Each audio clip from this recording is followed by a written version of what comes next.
Hi friends, good evening. Upma செஞ்சோம்னா மீந்து போயிடும், பிள்ளைங்க சாப்பிட மாட்டாங்க. சரி, இதை என்ன பண்ணலாம் அப்படின்னா ஈவினிங்கில் என்ன பண்ணலாம், அதை எடுத்து வச்சுட்டு இதை கொழுக்கட்டை மாதிரி பண்ண போகிறோம். இதில் வெறுமனை பண்ணக்கூடாது. அதில் துருவின கேரட்டு, துருவின தேங்காய் போட்டு நம்ம பண்ண போகிறோம்.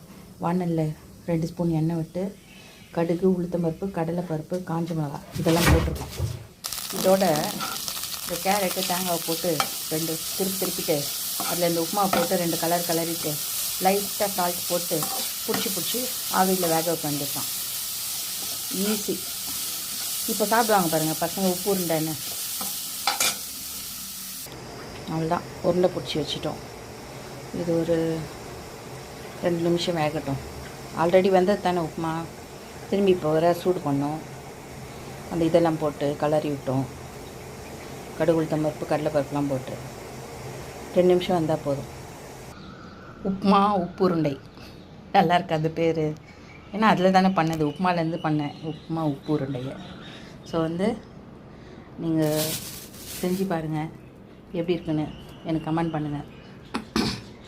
உப்புமா கொடுத்தோம்னா இப்போ இருக்கிற பசங்கள்லாம் உப்புமானாவே ஓடுறாங்க, ஆம்பளைங்களும் சரி குழந்தைங்களும் சரி.